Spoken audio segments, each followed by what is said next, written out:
del nombre del Padre, y del Hijo, y del Espíritu Santo. Amén. Santo Dios, Santo fuerte, Santo inmortal, líbranos, Señor, de la peste y todo mal.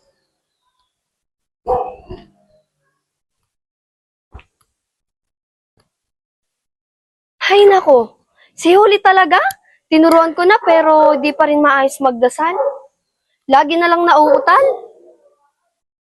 Hindi alam kung kailan magsa-sign of the cross. Eh ano bang aasahan mo? Wala kasing ina. Lumaki sa bahay na puro lalaki. Walang nagturo ng tamang asal. Lalo na tungkol sa pananampalataya.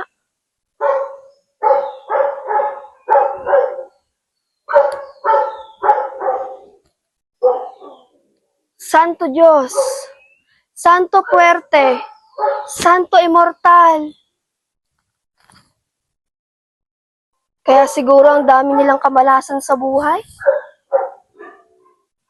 Hindi sila tinuturuan ng takot sa Diyos.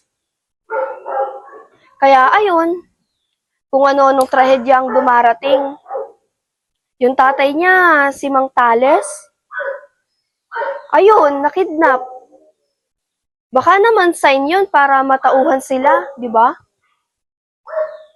Alam mo ba, kung ilang ulit na akong nagtuturo sa kanya, pero bawat aral, palaging nakalimutan. At kapag hindi niya sinunod, siya pa ang nagrereklamo. Mahal ko ang Diyos. Gusto ko lang lumapit sa Kanya. Pero paano mo lalapitan ng Diyos kung ni basic prayers hindi ka marunong? Ewan ko ba? Bakit kasi lumaki siya sa bahay na walang disiplina? Walang babae na nagtuturo ng tamang asal. Marami nagpo-post ng kwento ng kahirapan. Pero sa totoo lang, yung iba, ayaw nilang baguhin ang sarili nila. Lagi na lang silang may dahilan. Palaging biktima. Kahit anong tulong, hindi sila masaya. Sabi nila, we deserve better. Pero tinanong ko, paano kayo? Paano kayo magbabago kung walang disiplina? Hay nako, Diyos ko. En el nombre del Padre, y del Hijo, y del Espíritu. Amen.